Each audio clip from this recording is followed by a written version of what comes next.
Hello and welcome to the Inquisitorial Archive. My name is Kevin O'Rourke and today I'm going to be reviewing Stars of Inequity for Rogue Trader, published by Fantasy Flight Games. Now, I have to say first of all, I haven't actually had a chance to use this yet because it's very much a GM's book. It can be useful to have access to it as a player, but this is mainly geared towards a GM, which is nice. It can help you out if you're feeling a bit uninspired. If you're a player in the game, or if you're not considering ever running a game, it's definitely worth picking up. It's only really worth picking up if you're going to be a GM and kind of use it that way, because it doesn't have that much to offer players necessarily at all. So that's the first thing I have to say about it. I don't actually have a copy of this book. A friend of mine gave me a loan of it to read and review because a person specifically asked me to review it. I'm not going to pick up a copy anytime soon because I'm not planning on running Rogue Trader anytime soon. When next I get the itch to run a campaign of Rogue Trader, I'll probably pick it up then. Hopefully it'll come down in price before then, because that's part of the reason I'm not buying it now. But what you get in this book, it has a few interesting things. That's some things I'm not too hot about. One of the things you get is there are mechanics for completely rolling up from scratch a star system. So you get your planets, you get your planets, and you find out what resources on those planets and if there are any types of things. And there's actually a lot of variation in these, and I think it would be very useful if, I think the main use I put it for is usually when you're doing a campaign, although not so much a Rogue Trader, often if I'm doing a campaign, I've got an overarching story idea of something that will be going on. How much the players get involved in it. You know, sometimes players just aren't interested in that, and you kind of go, okay, well there's stuff going on. You don't have to get involved if you don't, but there's stuff going on. Usually people will be somewhat interested, to get involved to some extent or another. But if the campaign is involving loads of Chaos Pirates or Dark Elder, and you've got loads of this particular type of enemy, and you want to vary it up, but you're not feeling particularly inspired about orcs or various different things, like you want to make it you can just completely randomly roll up a system. And they also have rolling up random adventures, which I'm not too sure about, but it could definitely give you a place to start, and it could be the spark that ignites your imagination on it, so you can really take advantage of that, and I think that could work out quite well. But there's an awful lot of rolls here. This isn't something I would suggest to have with you and roll things up on the fly. There's a lot of factors to work out, lots of things, and plus if you want this to be anything more than just a series of statistics, you want to have some time to mull these over and kind of bring it together in your head and have it make sense. There's things like different celestial phenomena you can have in the system, different things like, okay, there's actually some pretty cool stuff. I can definitely see how this could get quite interesting.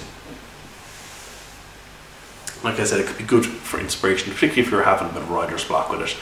Some of the other sections, like I said, you can have an adventure section where you can just randomly roll up adventures.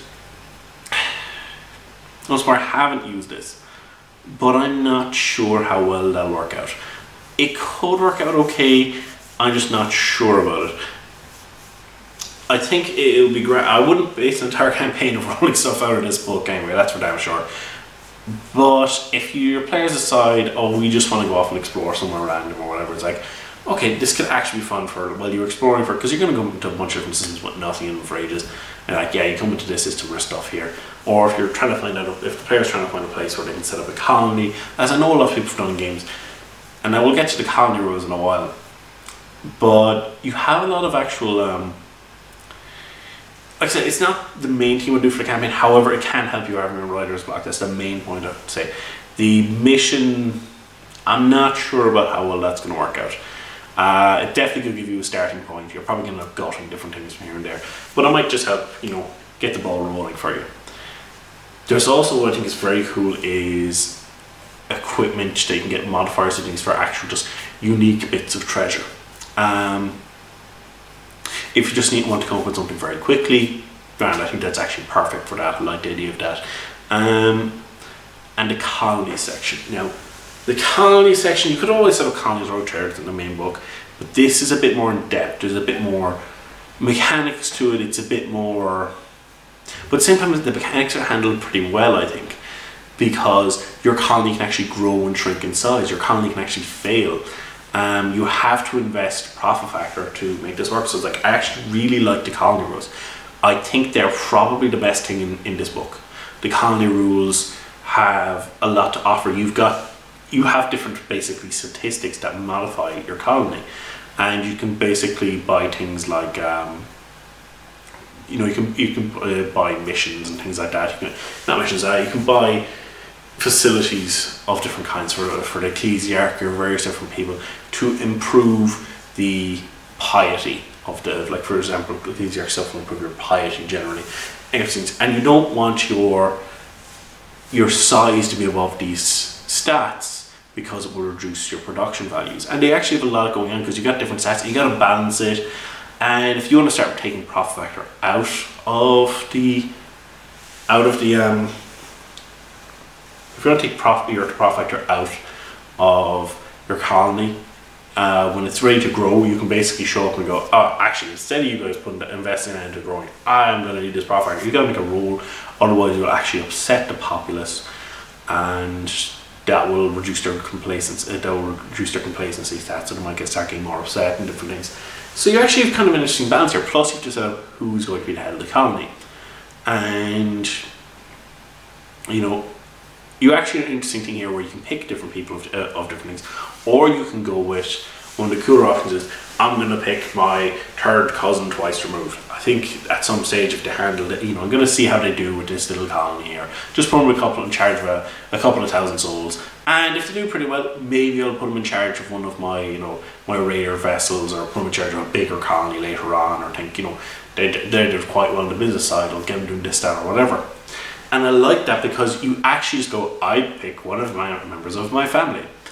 And this is supposed to be someone fairly young enough who has that time to run this. And the GM could present him in any number of ways, but by the time you come back next, the GM has rolled up what kind of a personality and how well they've been doing. And this affects the stats of the settlement. And you can actually end up there a complete disgrace that they've actually managed to screw everything up, or they could be utterly fantastic. And you can have stats for the guy who had your colony. They have sheets at the back of the book for keeping track of stuff in the colony. I like the idea that you can start off with your small little colony, and it's every 90 days the GM makes a test to bring up the colony. So this is something that should be done in between sessions, which actually I really like, because you have the colony just grow and grow. And because of warp time dilation, I really like the idea that you can go off and you have your adventures, and because it's only been like 6 months for you from like traveling around different things, you come back, but it's been a couple of years, and because these are 90-day cycles you check on, if you get, and it's not guaranteed to grow, it can shrink as well, and it's not necessarily likely to grow, but if it's done really well, your colony can go from this small little village to a hive. That's like the max end of it. You've got other stuff which can improve it, which I really like this idea that you can end up having this hive, and kind of you can do this stuff. It's like, it's really cool to have rules on it growing as if that's your style. If you don't like that, it's not necessarily going to work out that well, but I really think the colony rules are the best part of the book, in my own opinion.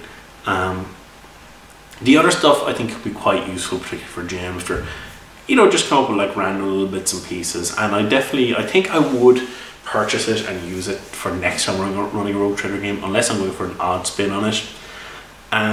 There's certain campaigns run before we're actually having this around, would have been handy, but it's only useful as a GM, which to be fair is actually kind of nice for compared to a lot of the other stuff where they've had lately, where a lot of supplements are geared towards players, and they start coming out with some crazy broken rules for different character builds and different things, which is like, yeah, not so good with it. But this has some interesting stuff going on, and I would think it would be worth considering getting. Those are my thoughts on it. I'll see you again. Goodbye.